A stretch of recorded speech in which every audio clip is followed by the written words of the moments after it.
फाल्गुन शुक्ल आमलकी एकादशी। माँ दांता बोले कि हे वशिष्ठ जी, यदि आपकी मुझ पर कृपा है तो किसी ऐसे व्रत की कथा कहिए जिससे मेरा कल्याण हो। महर्षि वशिष्ठ बोले, हे राजन, सब व्रतों से उत्तम और अंत में मोक्ष देने वाले आमलकी एकादशी के व्रत का मैं वर्णन करता हूँ। यह एकादशी फाल्गुन मास के शुक्ल पक्ष में होती है। इस व्रत के करने से समस्त पाप नष्ट हो जाते हैं। इस व्रत का फल 1000 गौदान के फल के बराबर होता है। अब मैं आपसे एक पौराणिक कथा कहता हूँ, ध्यानपूर्वक सुनिए। एक वैदिश नाम का नगर था जिसमें ब्राह्मण, क्षत्रिय, वैश्य और शूद्र चारों वर्ण आनंद सहित रहते थे। उस नगर में सदैव वेद ध्वनि गूंजा करती थी तथा पाप, दुराचारी तथा नास्तिक उस नगर में कोई नहीं था।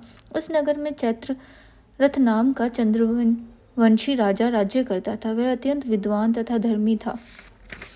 उस नगर में कोई भी व्यक्ति दरिद्र व कंजूस नहीं था। सभी नगरवासी विष्णु भक्त थे और एकादशी का व्रत किया करते थे। एक समय फाल्गुन मास के शुक्ल पक्ष की आमलकी एकादशी आई। उस दिन राजा, प्रजा तथा बाल वृद्ध सबने हर्षपूर्वक व्रत किया। राजा अपने प्रजा के साथ मंदिर में जाकर पूर्ण कुंभ स्थापित करके धूप, दीप, निवेद, पंचरत्न आदि से धात्री आंवले का पूजन करने लगे और इस प्रकार स्तुति करने लगे, हे धात्री, तुम ब्रह्मा स्वरूप हो, तुम ब्रह्मा जी द्वारा उत्पन्न हुए हो और समस्त पापों का नाश करने वाले हो। तुमको नमस्कार है। अब तुम मेरे अर्घ स्वीकार करो।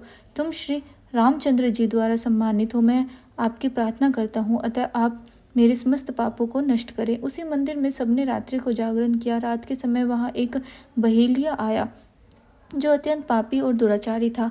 वह अपने कुटुंब का पालन जीव हिंसा करके किया करता था। भूख तथा प्यास से अत्यंत व्याकुल वह बहेलिया इस जागरण को देखने के लिए मंदिर के एक कोने में बैठ गया और विष्णु भगवान तथा एकादशी महात्म्य की कथा सुनने लगा। इस प्रकार अन्य मनुष्यों की भांति उसने भी सारी रात जाकर बिता दी। प्रातः काल होते ही सब लोग अपने अपने घर चले गए तो बहेलिया भी अपने घर चला गया। घर जाकर उसने भोजन किया। कुछ समय बीतने के पश्चात उस बहेलिये की मृत्यु हो गई। मगर उस आमलकी एकादशी के व्रत तथा जागरण से उसने राजा विदुरथ के घर जन्म लिया और उसका नाम वसुरथ रखा गया। युवा होने पर वह चतुरंगनी सेना के सहित तथा धन धान्य से युक्त होकर 10,000 ग्रामों का पालन करने लगा। वह तेज में सूर्य के समान, कांति में चंद्रमा के समान, वीरांता में भगवान विष्णु के समान और क्षमा में पृथ्वी के समान था। वह अत्यंत धार्मिक, सत्यवादी, कर्मवीर एवं विष्णु भक्त था। वह प्रजा का सम्मान भाव से पालन करता था। दान देना उसका नित्य का कर्तव्य था। एक दिन राजा शिकार खेलने के लिए गया। देव योग से वह मार्ग भूल गया और दिशा ज्ञान न रहने के कारण उसी वन में एक वृक्ष के नीचे सो रहा। थोड़ी देर बाद पहाड़ी मलेच्छ वहां पर आ गए और राजा को अकेला देख मारो मारो शब्द कहते हुए राजा की ओर दौड़े। मलेच्छ कहने लगे कि इस दुष्ट राजा ने हमारे माता पिता, पुत्र पौत्र आदि अनेक संबंधियों को मारा है तथा देश से निकाल दिया है, अतः इसको अवश्य मारना चाहिए। ऐसा कहकर वे मल्लेच्छ उस राजा को मारने दौड़े और अनेक प्रकार के अस्त्र शस्त्र उसके ऊपर फेंके। वे सब अस्त्र शस्त्र राजा के शरीर पर गिरते ही नष्ट हो जाते और उनका वार पुष्प के समान प्रतीत होता। अब उन मलेच्छों के अस्त्र शस्त्र उल्टा उन्हीं पर प्रहार करने लगे, जिससे वे मूर्छित होकर गिरने लगे। उसी समय राजा के शरीर से एक दिव्य स्त्री उत्पन्न हुई।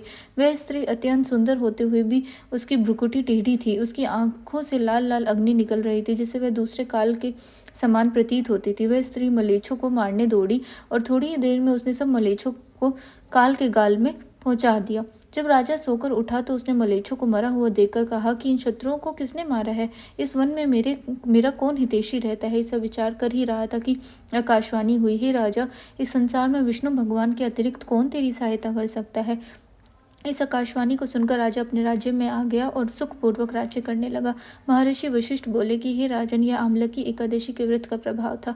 जो मनुष्य इस आमलकी एकादशी का व्रत करते हैं वे प्रत्येक कार्य में सफल होते हैं और अंत में विष्णु लोक को जाते हैं। इस प्रकार एकादशी महात्म्य का 8वां अध्याय समाप्त हुआ।